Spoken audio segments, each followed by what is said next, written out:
I could be down here in my studio rocking out, going off, completely into it. But if what I was doing was interfering with what my daughter needed to do, or homework, practicing piano or violin, I knew it was only a matter of seconds before I'd hear her stomping down the stairs and then yelling from the top of the basement stairs, "Daddy, are you kidding?" At which point I would acquiesce 100% of the time with a loving, "Okay, I'll stop." Nothing else made sense, man. Anything else is like asking to be kicked in the balls. If she was doing heroin or getting gangbanged by the high school football team, I may not be so accommodating. But she was practicing Chopin for her piano recital. And as soon as she senses some pushback, man, things can go bad really quick. Doesn't matter that not an hour before we were down at the beach looking for heart-shaped rocks for this project that I was thinking about. And she actually found one and we were rejoicing. Doesn't matter. Soon as she senses some kind of pushback, she gets uptight, man, and then it can get bad quick. And then what am I going to do? Put my shit on her? A grown man putting his shit on a teenage girl? Yeah, that's real tough. Reminds me of the guy that I saw during one of our 7 Disney World vacations, just yelling at his wife and daughter, "I'm not waiting on another fucking line to see another fucking princess." Which I gotta tell you is kind of the essence of going to Disney World when you're with a young daughter. To see the enchantment on their face. It's beautiful. And you could tell just by looking at this guy, which a lot of people were, that he was just an overweight bully taking his shit out on his daughter and his wife. You gotta keep that shit in check, man, or your daughter's gonna do heroin and get gangbanged by the high school football team in the locker room.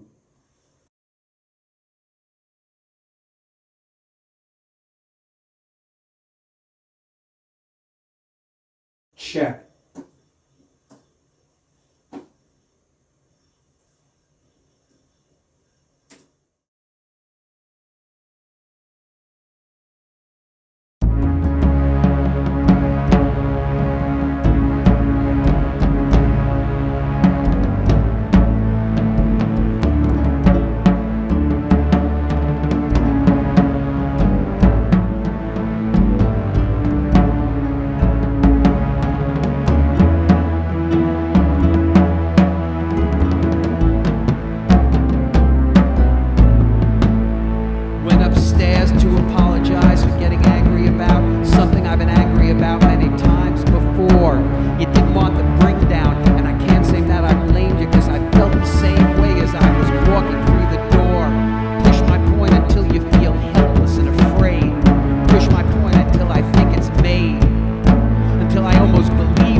Self-preservation and defend. Even though you're mine, even though I'm blind, even though I try to define your world through my eyes with a father's intuition and a middle-aged suspicion drawn from my life as I've lived it with some sorrow and some joy. And you're right to shut it down and move on to higher ground, because sometimes your old man forgets he's not a little boy.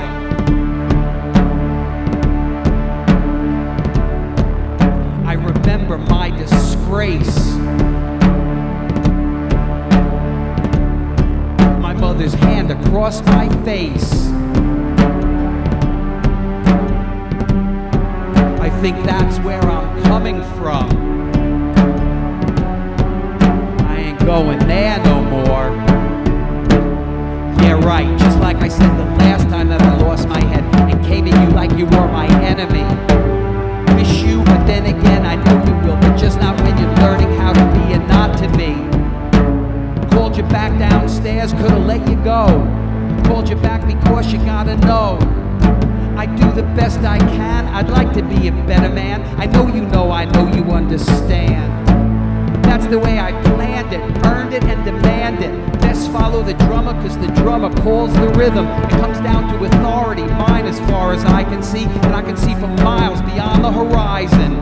Come on, Zozo, come on. Come on, Zozo, Jesus Christ. Come on, Zozo, who do you think you're talking to? We know each other like we know ourselves, and that's a good thing. In the center of the circle, where the seeds of love take root. Those roots are nourished by first light, and suffer all the slings and arrows when we fight. It takes some time for me to get it right, but I get there. I get there.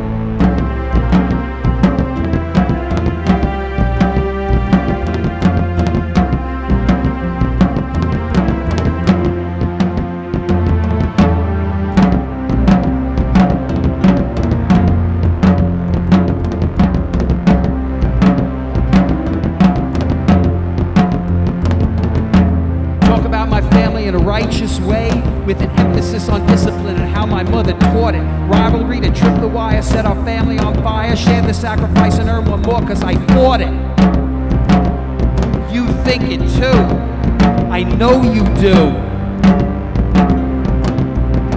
It never served me, it won't serve you.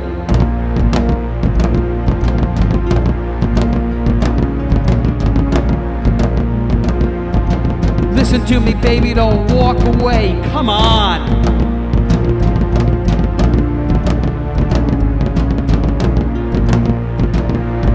I'm coming after you like your shadow.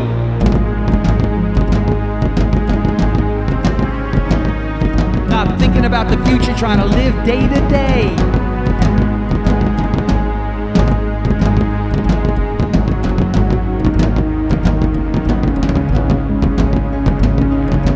Trying to let the bullshit go.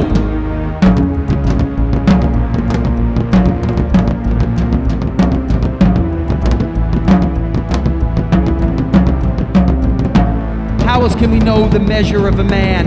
Who's gonna write my epitaph? Influence the angels any way I can? I know I'm close to heaven when I hear my baby laugh.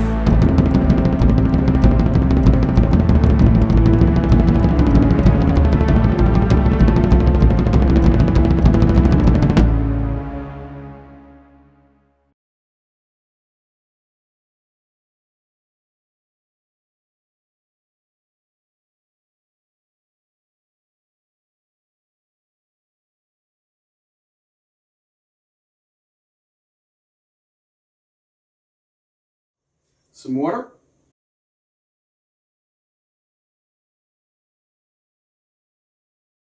I spoke before about heart-shaped rocks.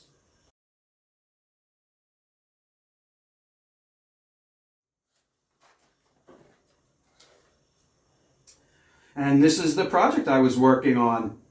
And I learned when I got this thing, the glass for this thing, that that's actually an arrowhead.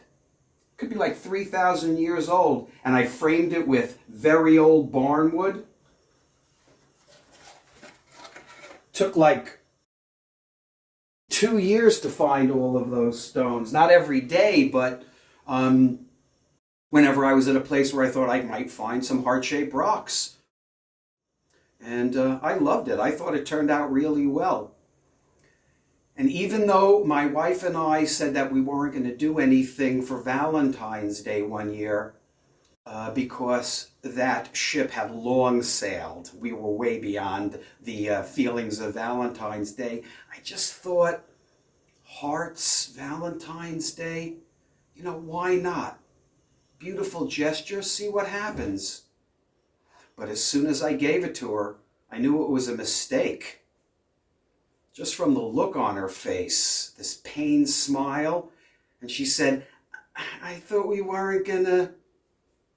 So I said, no problem, I'll put it down in the studio. And she didn't say anything. She really didn't want it.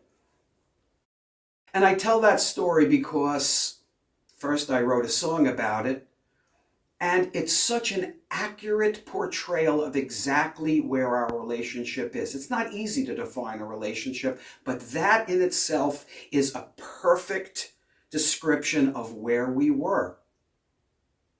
Not that I didn't know that it was possible that she would react that way, probable, but nothing ventured, nothing gained, man.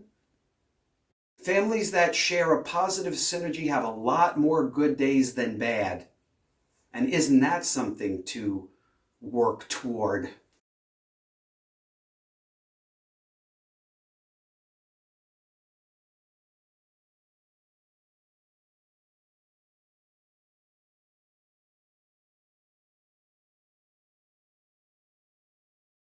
Check.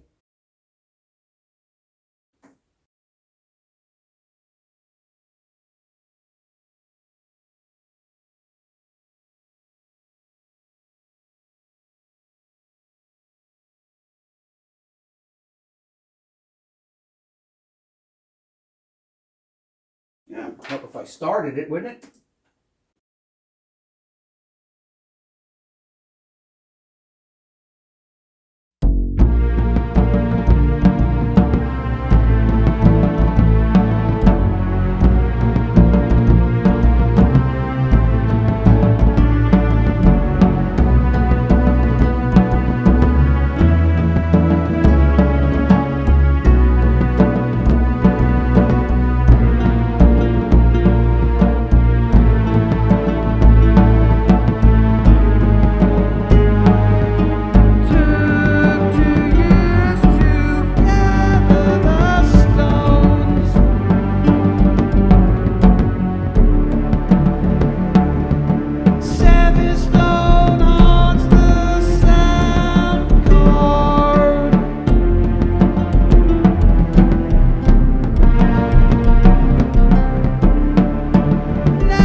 So what I used to do when I couldn't or didn't want to drum or write my negative inner voice into oblivion, my inner voice is usually insecurity based, I would get on my motorcycle and drive. It was the perfect distraction. When I lived in Manhattan, up the Hudson River, man, sometimes even going over the George Washington Bridge just to see the view. And a slow crawl through Chinatown or the West Village. And when I moved out to the North Shore of Long Island, all these beautiful small towns on the Sound, a lot of history there. And really going for it. Meadowbrook Parkway to Jones Beach along Ocean Parkway, this 11-mile run on a perfect road, the ocean on one side, the Great South Bay on the other. And in the off season, late October, early November, there is nobody there, not even cops, man. So it was the only place I ever did a high speed. One night doing 111 miles an hour for a while. But there is nobody around. And all those beautiful town beaches off to the ocean side. Pull into one of the parking lots, make my way down to the beach. And you're in the cosmos, man. I mean, this is eternity's breath you're breathing in. Just beautiful, the grandeur of it. So one night I'm just taking it all in. Completely what I thought was alone. All of a sudden I hear a voice from behind me. I can't tell you how much time I spent here taking all this in. So, like, what the fuck? But the crazy thing is I wasn't startled. I turned around and there was a guy there. Kind of had this Nick Nolte mugshot vibe. You know, a lot less colorful than Nick, but that kind of like vibe. And he looked at me and said, "I'm an Aquarian. I'm thinking you are too. Why don't you sit?" I am an Aquarian. And I got to tell you, I got a serious vibe from this guy. He wasn't hitting on me. He wasn't getting psycho. There was something really grounded about him, like kind of a bodhisattva. So I sat. And we're talking about, driving a motorcycle through this beautiful area. And he starts telling me that he became aware of himself and started to understand the world when he started living as nature commands. And that his valor was forged by desperation, that he was under the bridge of piles among the destitute, and that he got himself out of it. And that now he hoped that God would prepare him to face death without fear. And then he said, even a junkie going through withdrawal knows that pain is just pain. And that if you can get through it 5 seconds, 5 minutes, it might make you stronger. And I realized this guy was heavy, man, way heavier than me. And that he had been through some serious shit. So I actually asked him, what's some of the wildest shit you've ever been through? And then he literally said the heaviest thing that anybody could possibly say. He said, I was a Marine in Vietnam. Enough said. A Marine in Vietnam. Enough said indeed.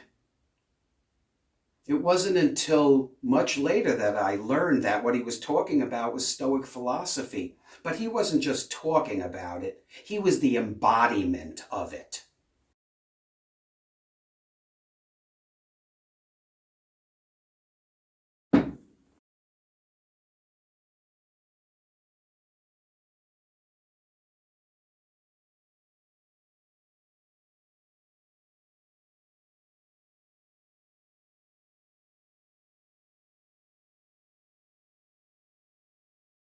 Check.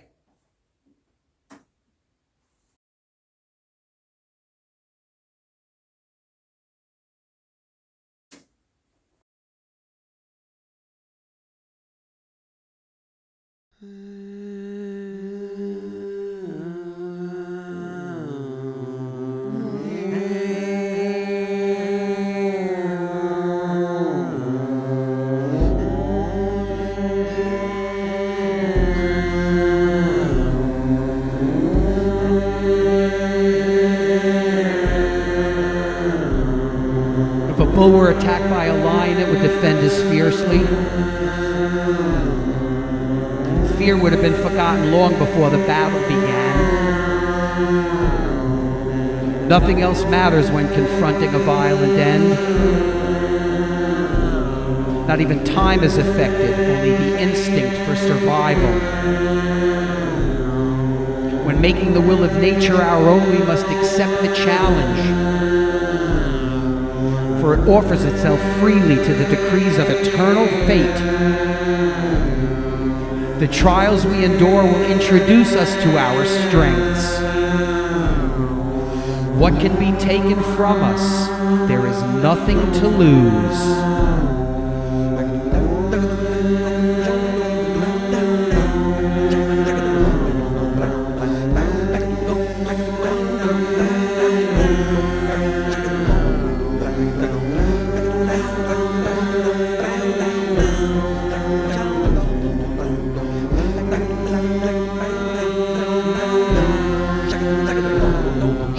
The two resources which are greatest attend us wherever we stir. Nature, which is universal, and virtue, which is our own. Thus was the design of whatever force fashioned the universe, whether omnipotent God or impersonal reason, with its nexus of interrelated causes. If you remove me to the bridge of piles and set me among the destitute, I will not despise myself because I have to reach out my hand for alms. All adversity I consider exercise. That which does not destroy me only makes me stronger.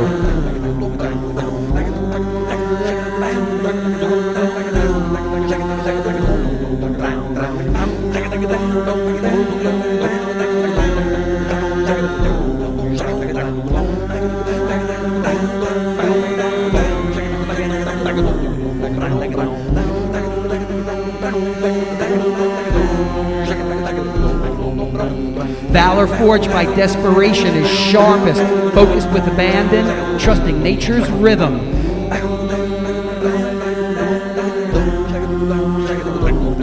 My salvation began when I learned to live as nature commands.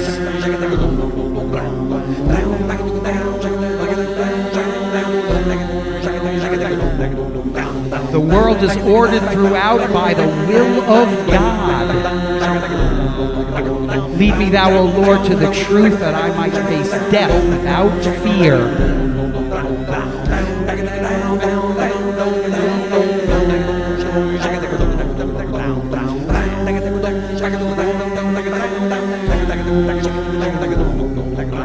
Self-reliance is the road to happiness. We are in the world, are we not?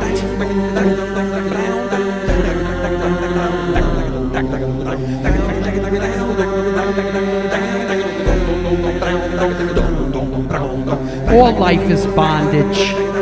We must learn to grasp whatever good lies within our reach.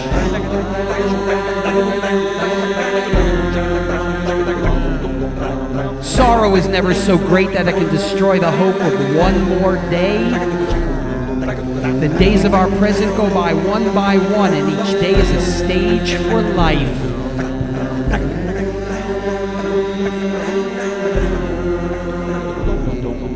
But slight is the portion of life we live. In anticipation of tomorrow, we lose today.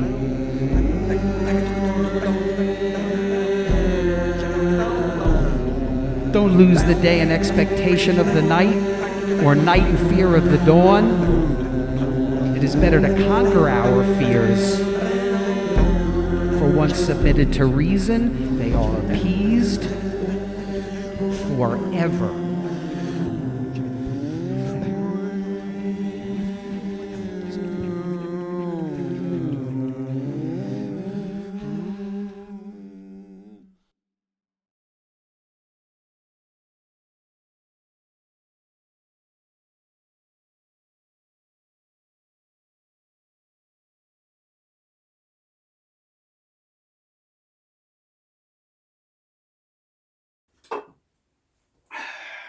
And then things started to get a little weird, man. I was walking back to my bike. Give it like 30 seconds after we said goodnight. I was almost at my bike. And I hear him say to me, "Just so you know, your brother's been trying to get in touch. I know this may sound weird, but it's time to heal the past, brother." And that kind of stopped me in my tracks. My brother had died less than a year before of vascular disease. He was 52 years old. And so this guy saying that to me was kind of wild. So it took a few seconds to absorb what he said. And then I wanted to ask him about it. So I started walking back. I wasn't going to walk all the way back to him, but I didn't want to yell from where I was. So I started walking down the beach a little bit, and he wasn't there. So I said, "Rev?" That was his name. That's what he told me people called him, Rev. He was Rev. He administered to people's souls. But he was gone, man.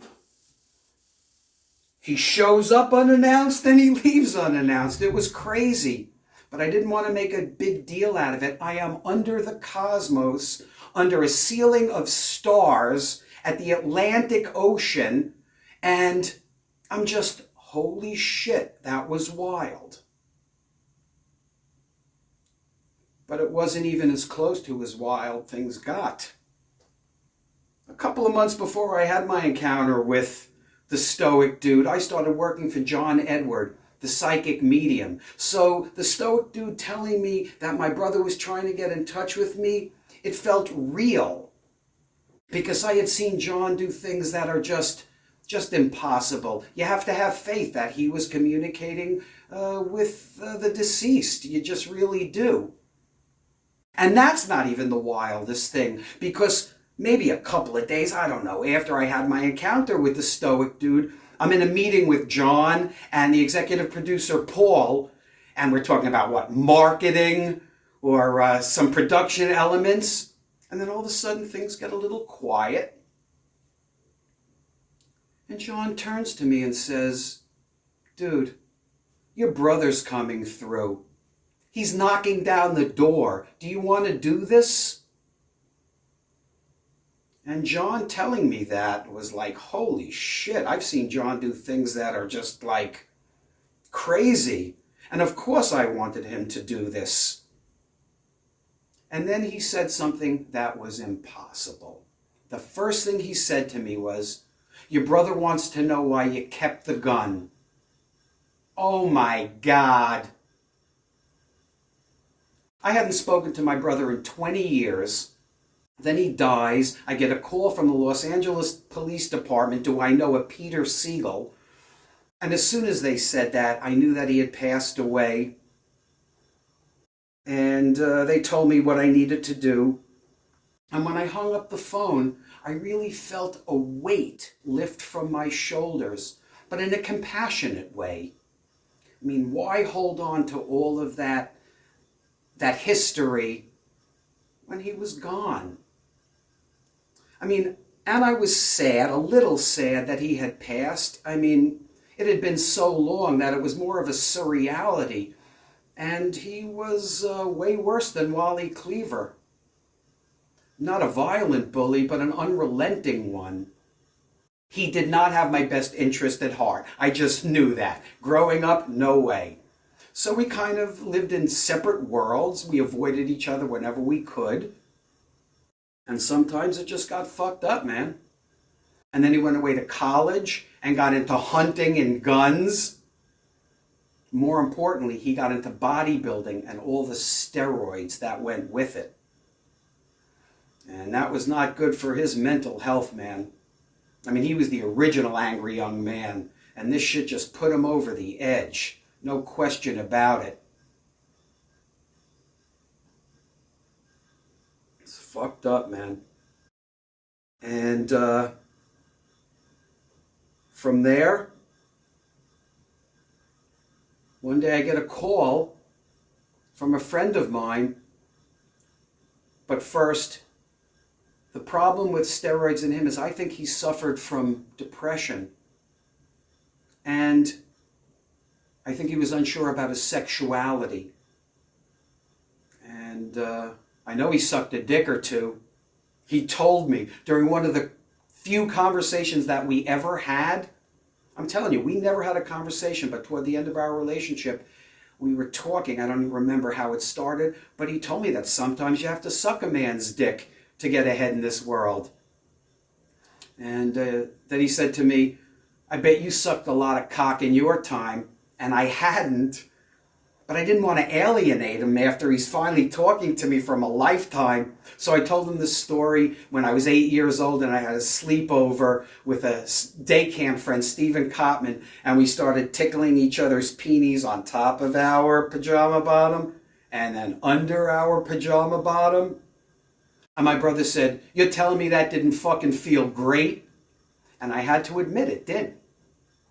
But then a couple of days after that conversation, I get a call at my friend's house from a neighbor who I've known for my whole life, who was my brother's only friend at the time. And he told me that my brother had shot a lot of steroids. They all had. And he was raging, man, and he was threatening to shoot me, that I should call my parents and just stay away from him. So I did that. I called my mother and father. And my mother asked if I could stay at my friend's house for a while. And my father started to cry. Then a couple hours later, my mother called me and said she confronted my brother and spoke about it. And she took his gun away and threw it in the creek at the end of our block. And that my brother was moving to California in the next couple of weeks. That I should just come home. And I said, Ma, you crazy? You're gonna fucking shoot me. She goes, don't be an idiot, just come home. And that's the way it went. We avoided each other, and then he was gone. Fast forward 25 years. My mother is dying in the ICU from the cumulative effects of cigarettes, coffee, and a lifetime of anorexic tendencies. And she'd been in the hospital for a while, and before that, she was in assisted living, so her house was vacant, so we had put it on the market. And then one day I told my mother that we had an offer on her house. And the first thing she thought of, the first thing that came to mind through her morphine haze, you gotta get the gun out of there. And as soon as she said it, I knew what she was talking about. She never threw my brother's gun into the creek. It was stuffed into a pair of pantyhose in her sock drawer.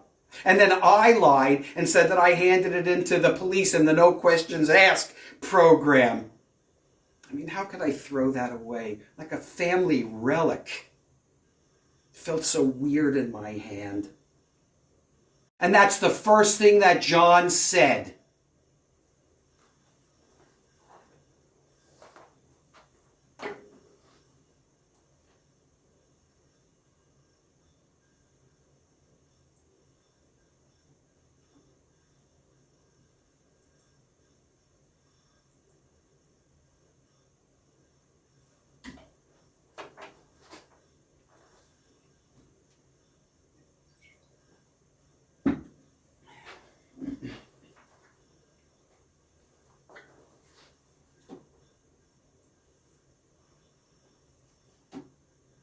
Check.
And that's not the only insane shit that John said, man.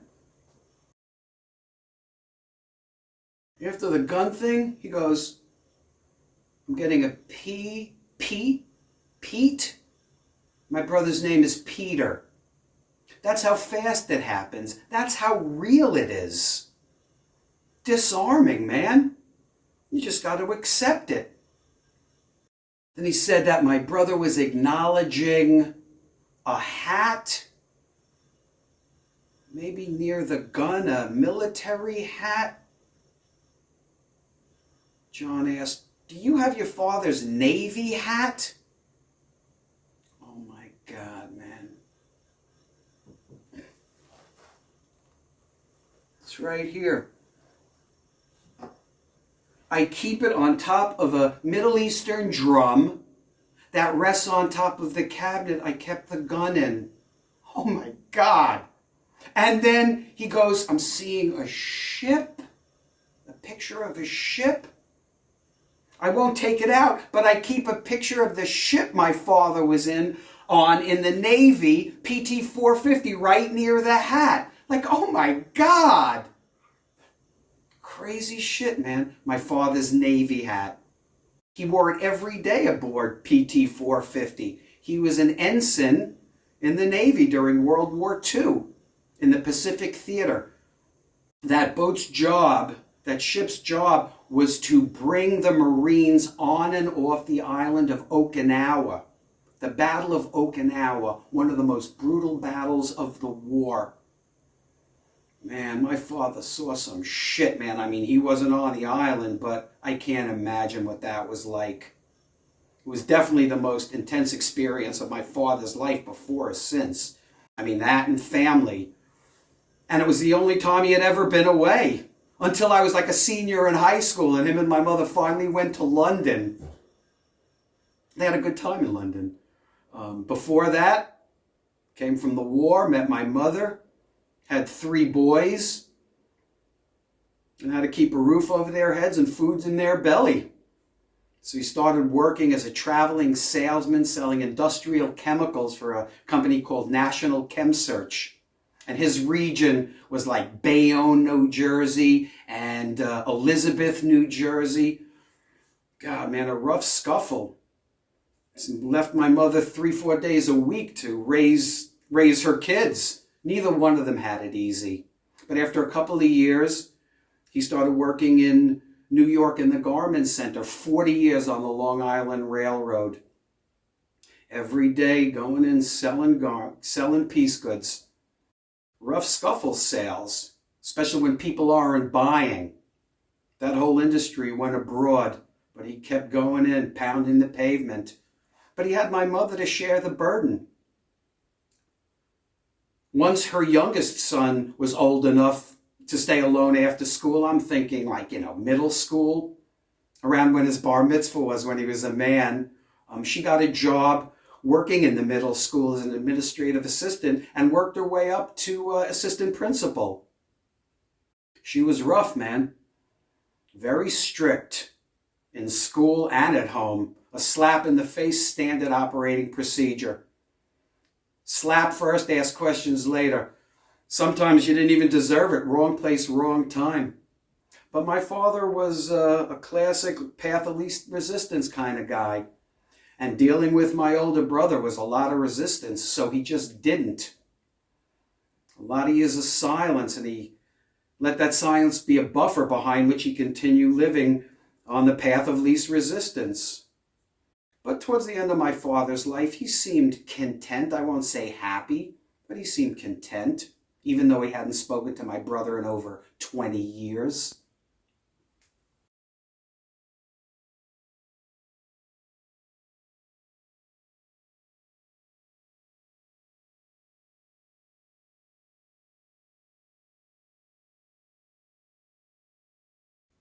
Check.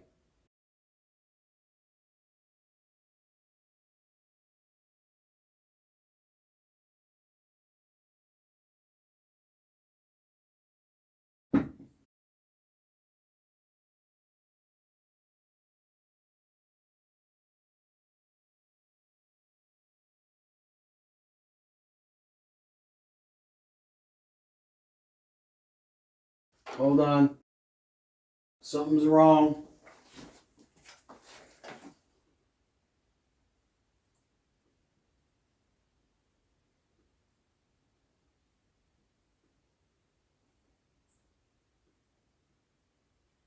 Where is it?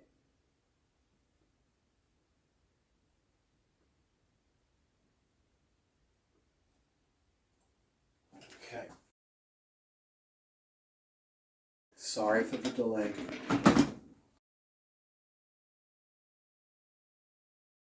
Check.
One of the things that's amazed me is how addicted to their phones Gen Z and younger are. Oh my God, man. And you know it's not good. less communication skills, less creativity, less concentration. So when I saw my daughter getting into that head, man, I knew I had to do something. I mean, this was serious. I knew this could affect her life. So after a lot of failed attempts at other things, I knew the thing to do was just say, come on, let's go for a ride. I mean, I did that on my motorcycle. That's how I got through all the bullshit. Some of the bullshit. But I would say to her, come on, let's go for a ride. And of course, her initial reaction was no. And then I'd say, come on, let's go somewhere. It'll be amazing. Let's find something really cool. And maybe I would get, after the third time, where? And I'd say, I don't know. Let's drive. And the road will follow. And right from the first get-go, man, it was great. I mean, I think we went to Sagamore Hill, communing with the spirits of Teddy and Edith Roosevelt. But so many things, all the beautiful towns around the North Shore of Long Island, Target Rock, the only national wildlife preserve in New York. It was amazing, man. I mean, it got to the point where she would even ask if things weren't going right or if she just wanted to go. She'd go, can we go for a ride? Can we just go somewhere? Yes. The yes rule. She wanted something and it wasn't impossible or uncool. Yes, of course. When I told my wife about the yes rule when we first started to get serious, her reaction was, no way. Square business. But all that time spent with my daughter was amazing. Not only creating a bond between us, but just incredible time spent, man.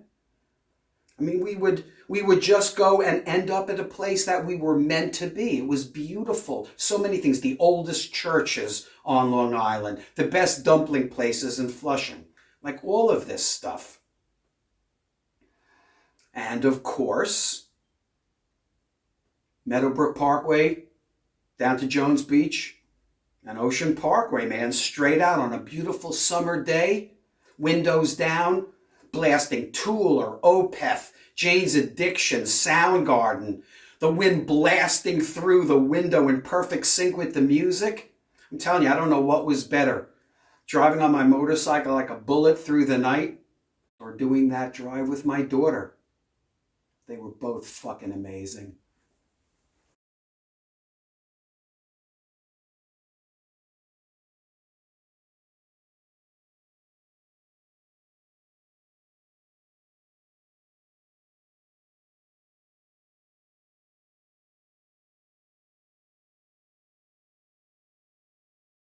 Check.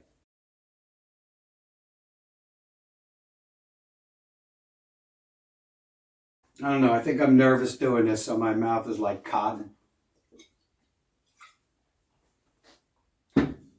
Weer geht's goed. Check.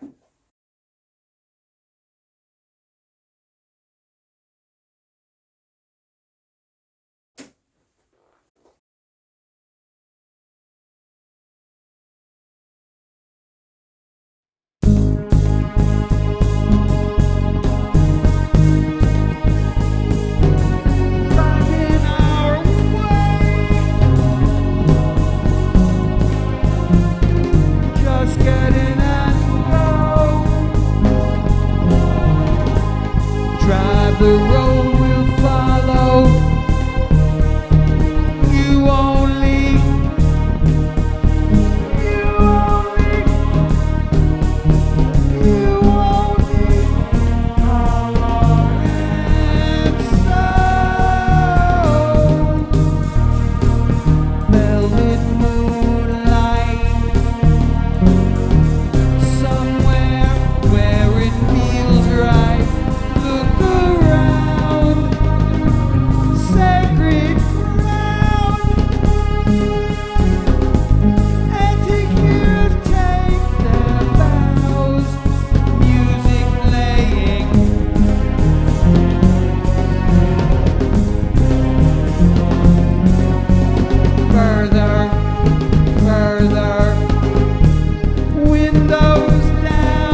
All life is bondage. So many cultures and religions have believed that. It's the first of the Four Noble Truths. All we can really do is grasp whatever good lies within our reach. Most of us do. Most of us have sinned along the way. Me, definitely. But not to the point of mortgaging my soul. I know I've transgressed. I also know that I've tried to be a better man. Things that I can control within my own life that, kind of just involve me, I've been able to embrace my soul's willing deed. And I've recorded it all. That's the crazy thing. That's a whole nother thing, man. But having recorded it all, I'm able to go back and see what I've done and appreciate it. This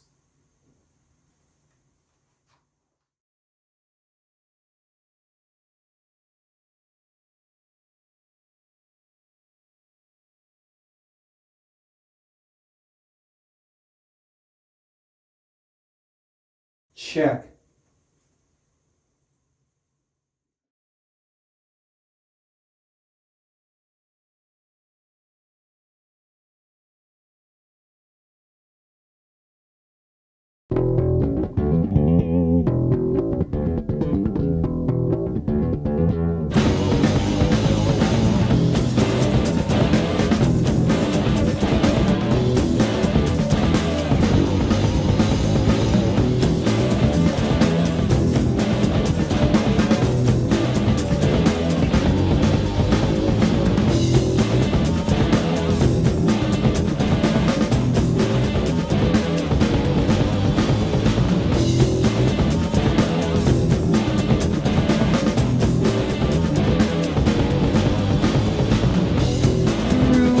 The game move like a cypress in the east wind.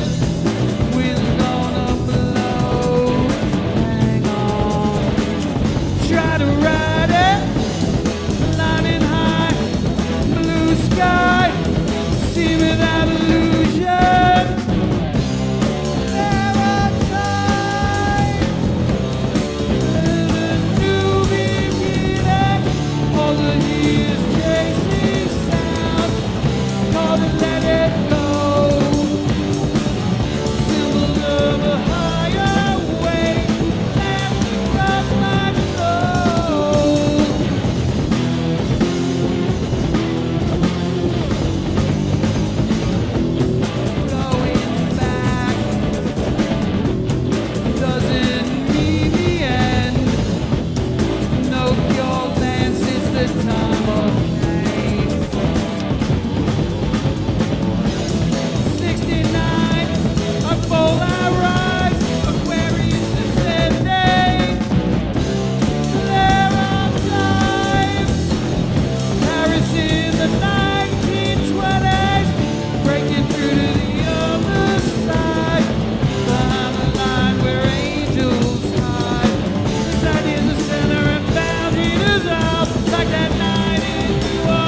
Through all this shit, man, I've learned to trust my instinct. Through the fear of failure, fear of rejection. Just work my way through it. It's all fuel for the fire, baby. Grist for the mill. Started with drumming. Stay there. Don't let my negative inner voice get too bad. Be in the studio. And being in the studio always led to the next thing. And when that idea bubbled to the surface, I tried to grab it. I tried to embrace it. See where that could lead. 40 years later, I'm still doing that. I mean, I think about the great ones. Einstein, Edison, Freud, Da Vinci, Mother Teresa. It was all they could do. To them, it wasn't work. It was destiny. Not that I'm comparing myself to the immortals. It's nothing like that. They inspired me. And through that inspiration, I knew to just stay focused on the things that I knew were good for me. And that led to small epiphanies. And I think those small epiphanies, if they continue on the right road, can lead to self-realization. Not that I'm there. I still have a long way to go. I mean, life is never going to be a 24-hour-a-day orgasm. It's what we do between that time that matters. How we take care of ourselves. I think that's how I've been able to clear away some of the harsh sand.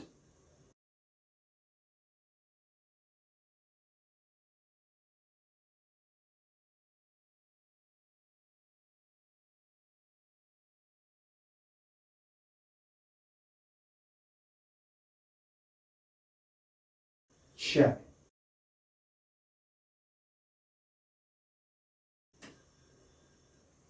Check.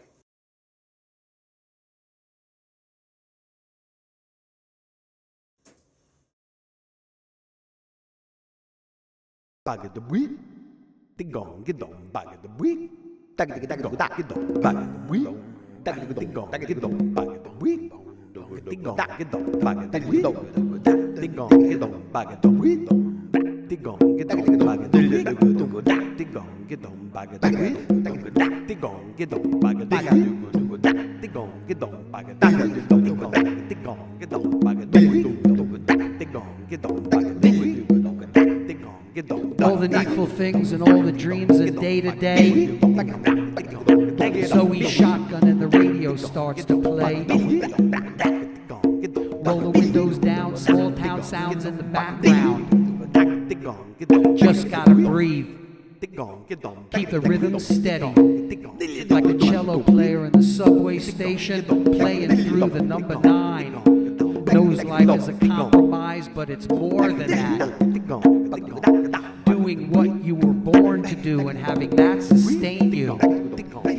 Earning your pay in a serious way and getting better every day. Even with that steady sound in the distance coming on like a reckoning.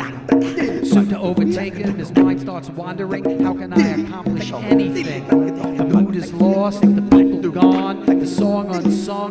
What went wrong? Perhaps it's part of a bigger sound. The ebb and flow of life underground. When in confusion, stop what you're doing, take a deep breath and let it go. The train will move on and balance will return.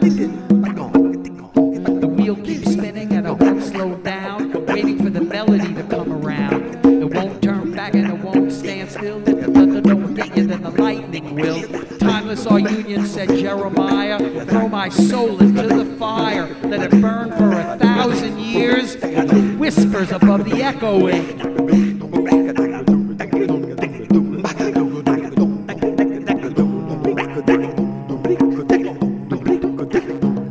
Once met a money man from New York City.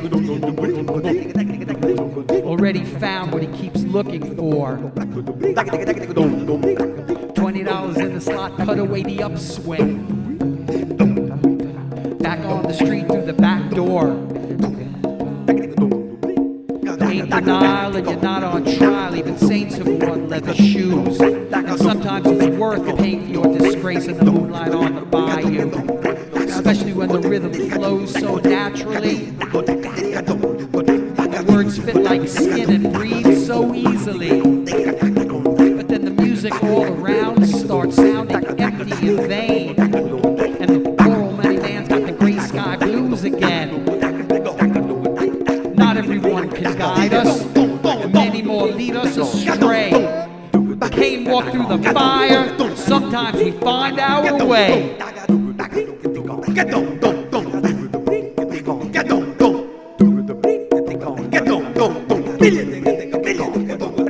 Then there's the poet talking about research he was doing for a character he was creating.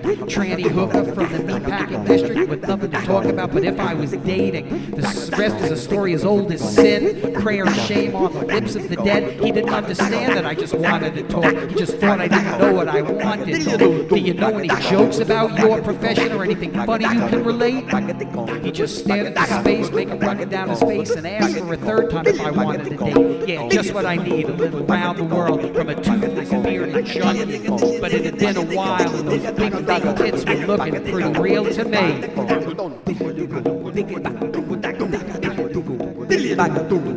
Another night of little consequence. Can't figure it out because it don't make sense. Like the homeless guys under the bridge of sighs who found the light behind the lies. They know they've lost how hard life can be, but they're still alive, and that's the key.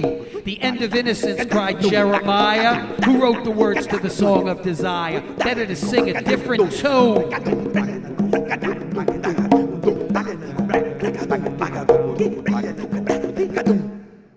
One that feels good when you sing it.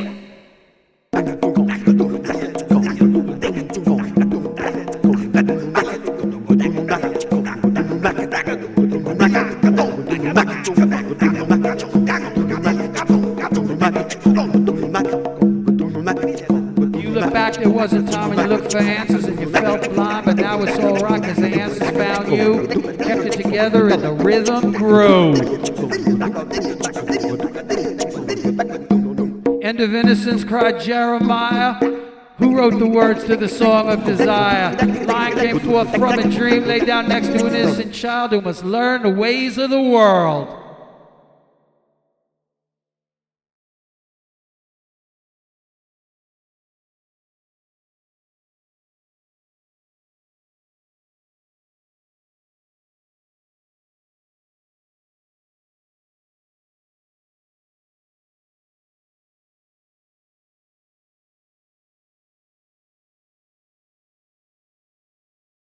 Fuck the ending of that up.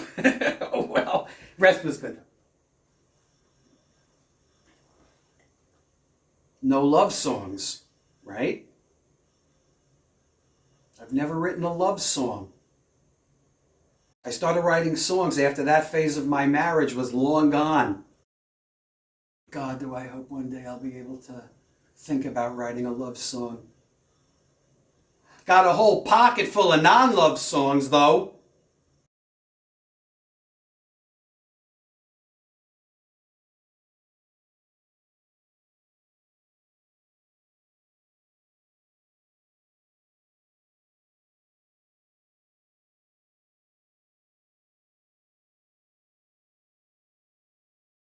Check.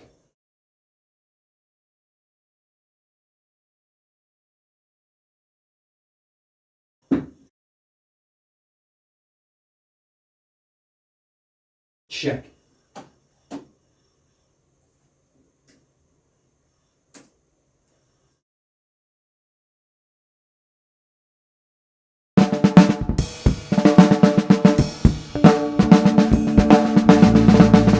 Satellite shine in the afternoon, but it's okay. Don't have anywhere else to be today.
Wow. Holy crap, man. That was wild. For me, I hope you enjoyed it.